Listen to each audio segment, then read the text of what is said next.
Well, after last night's review of the 2945 Constellation Andromeda, Ben Lesnick of Cloud Imperium Games was able to grant us this little tidbit of news. It seems I wasn't the only one calling them out on the discrepancies between the ship spec page and the brochure, and different pages of the brochure itself. So here we are for tonight's review of the Constellation Aquila, which I think means eagle. This is your long-range exploration, and it is the ship that currently you want if you're going to take off with your friends or with the NPCs that you hire to go and wander the stars looking for jump holes and resources and new civilizations. I'd like to talk to you a little bit about what the purpose of this ship is, and then we'll get into the review itself. There's been so many stretch goals that we've accomplished at this point. I can't remember exactly when we unlocked exploration, but it's one of the mechanics that are being built into the game because we reached one of those stretch goals. Now, there really hasn't been a huge explanation or in-depth explanation as to what exploration was going to be. Based on the information I can gather, it's going to be something like this. You fly off into a distant part of a solar system and you're looking for jump holes. So you deploy some equipment and you get an anomaly, you go to it, and you try to fly through it, and there's going to be a mini game at some point where you got to try to ride it kind of like a surfer rides the crest of a wave. And if you're successful and get on the other side of the jump, you can plot that jump point in your computer, or it would have already been logged, and then you could sell that information to different people or different groups for money, or keep it for your organization. So that's the basis of exploration. But there's also a second piece of it. It's looking for planets that might have resources and looking for asteroids that have resources.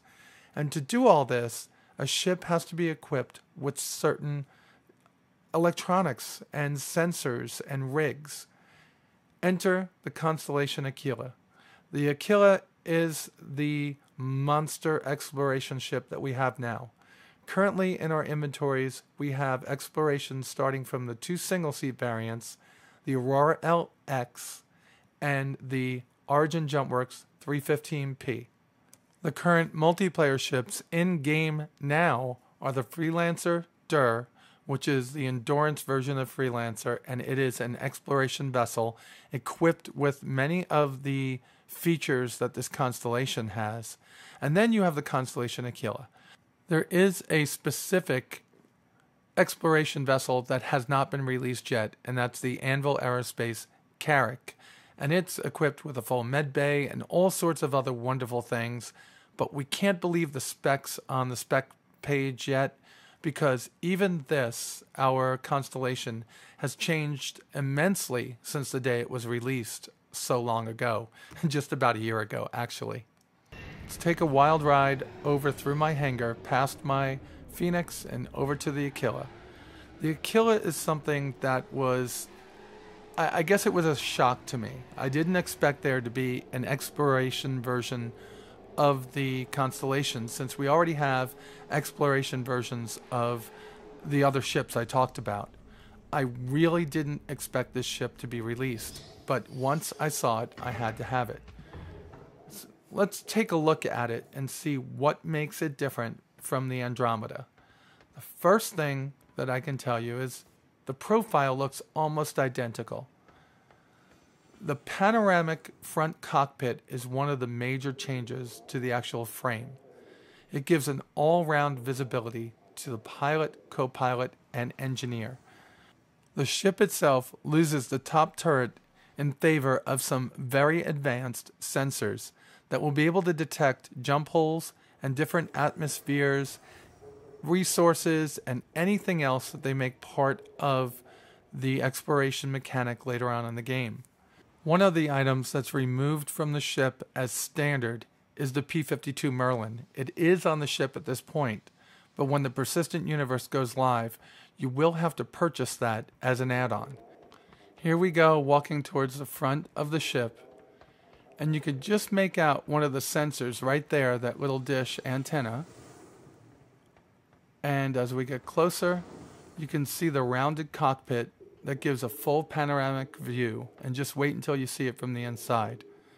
Again, like last night, very disappointed with the textures. Hope that's something that changes with the next version of the hangar. I want to see a nice paint job on here, not the beat up, scratched metal that they're showing us now.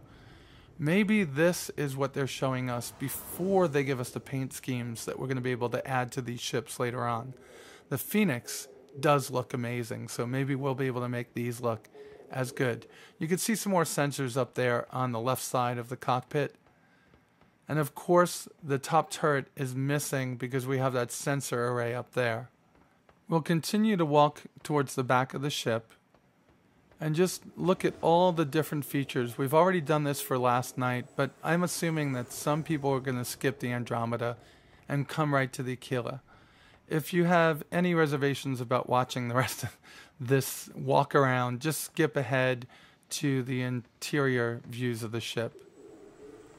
Now, as we walk to the back of the ship, I said this before, the P-52 that's in the back of this ship is definitely optional. It will not ship with the variant when the game goes live. There's a couple of reasons for that. This is an exploration vessel. It will be carrying science equipment and pretty much flying into areas of unknown space. And it needs all the fuel it can have. It needs to have less weight so it can make that trip. It's also going to be carrying a rover, the Ursa rover, so the weight of the rover probably makes up for the loss in weight of the fighter, still allowing it to make those longer jumps.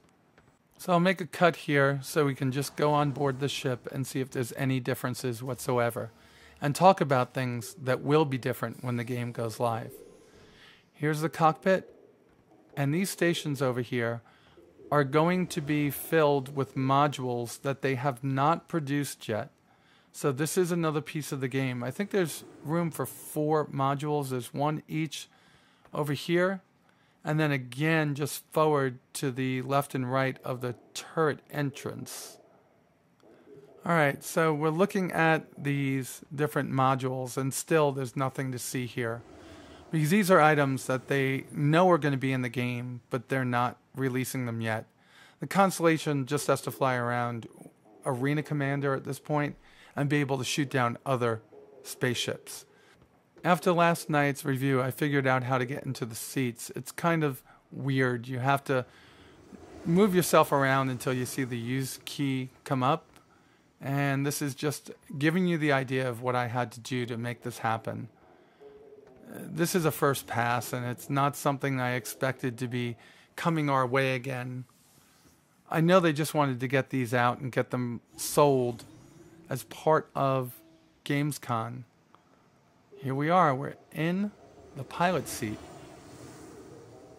It's a good view, and we're going to play around a little bit with a couple of views, and I'm going to skip ahead to just a few of them.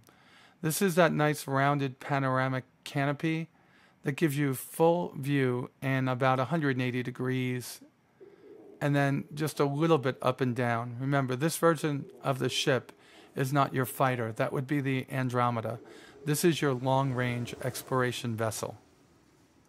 Jumping ahead yet again, I was able to get a cutaway view inside the ship of what the cockpit of the P-52 Merlin looks like, and just a little bit of a view of the ship. Hasn't changed much since the last time I did this. It's a nice looking ship. Can't wait to fly this in Arena Commander. I wonder if it's going to be able to hold its own. It's got a small shield and it's got some pretty powerful weapons for the size that it is.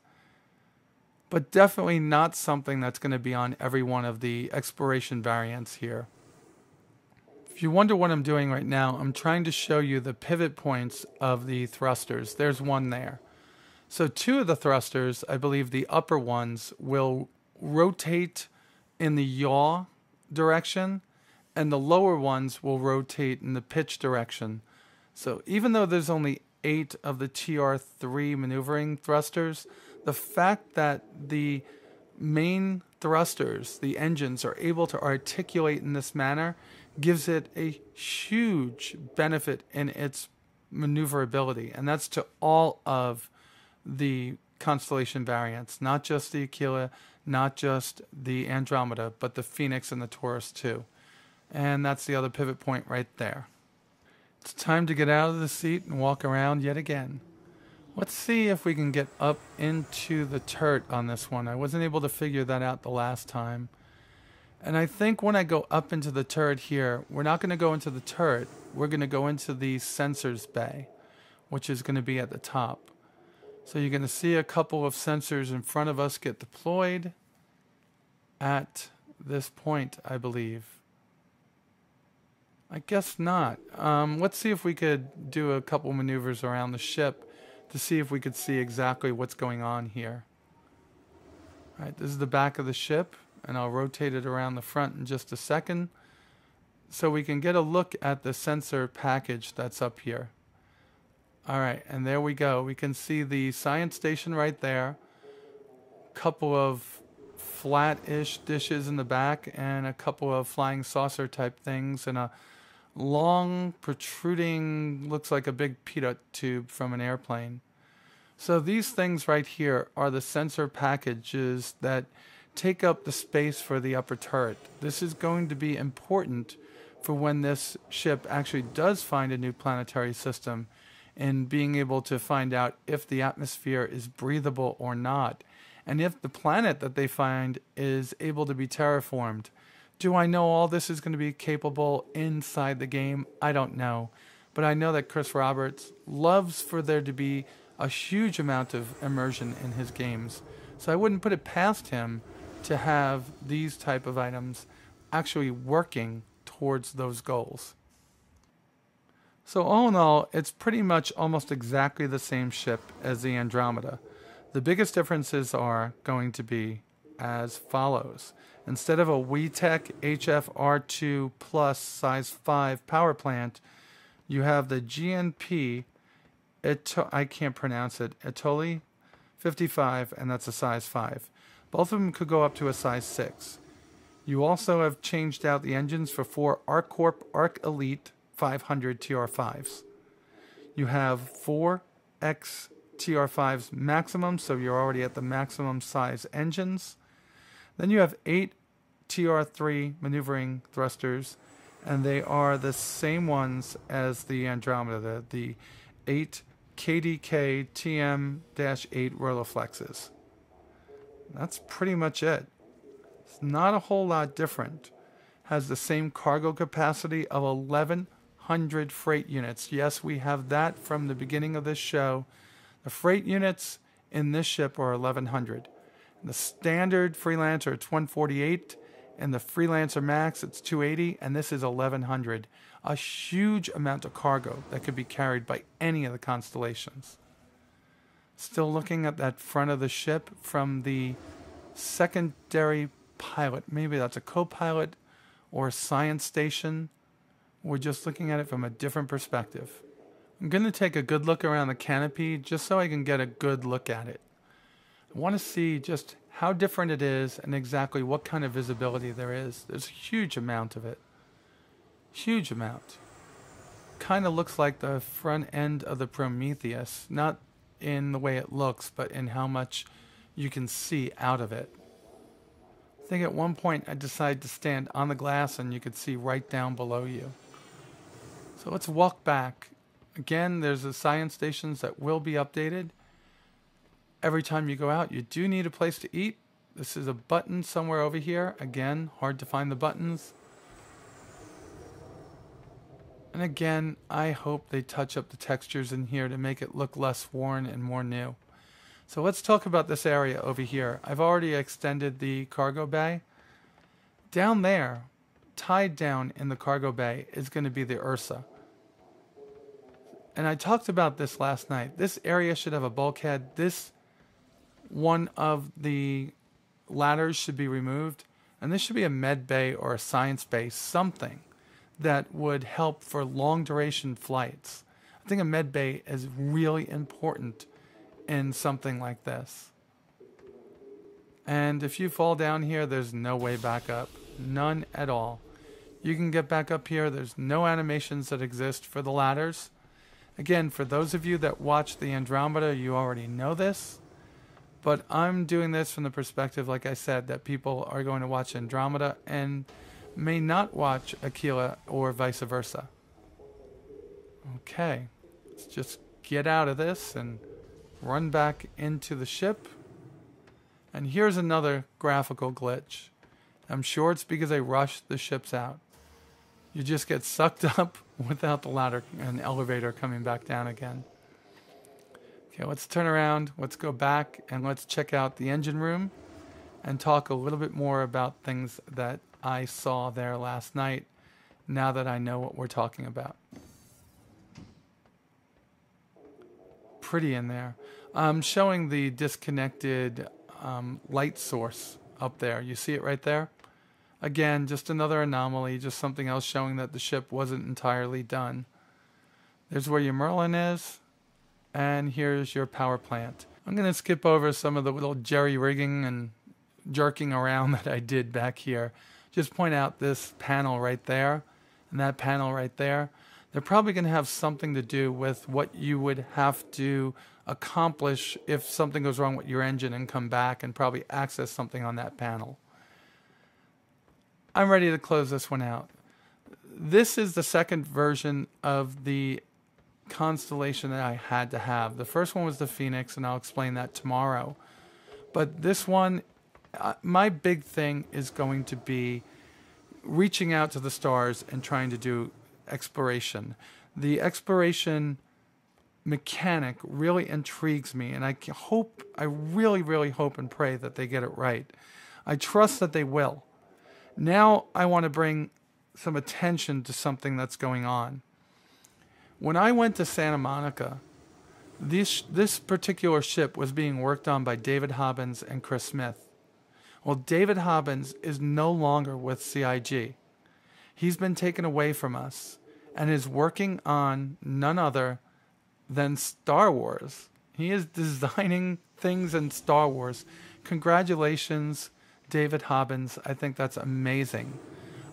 So now I'm going to end with the first passage from the brochure, like I did last night in the middle of the Andromeda review. The journey begins here. The more we discover about our universe, the more questions we have. The Constellation Aquila was built to help you and your team discover answers. A first-in-class sensor array will help you to probe deeper into the unknown, while the climate-controlled storage units enable in-depth lab work without having to return to known space. Once the auxiliary fuel cells take you the extra distance across the vast expanse of uncharted space to a new world, the deluxe panoramic bridge will provide your first breathtaking view. For every step of your journey, the Aquila is there, bringing the best in technology of the Empire along for the ride. If exploration intrigues you, this is definitely the ship for you. If you really just want to fight, the Andromeda is a better ship. This one is the ship for me. Why is that? Because if I'm fighting other people, it's going to be in one of my multiplayer ships that are smaller, like the Freelancer MIS. If I'm fighting people, it's going to be in a Super Hornet. If I'm fighting people, it's going to be in an Avenger or a 325A. You get it? Those are the ships that I'm going to use for combat. My constellations in my fleet are going to be my home, and they're going to be my way to go out and find new worlds and to enjoy this rich, full, immersive universe that Chris Roberts and team are making for us. If that's what you want to do, buy this ship. If not, there's 3 other Constellation variants. I've already done one review. Tomorrow night, I'll bring you the Taurus, and then finally, I'll bring you the Phoenix. That's all I got for you tonight. Y'all be safe out there, and I'll talk to you soon.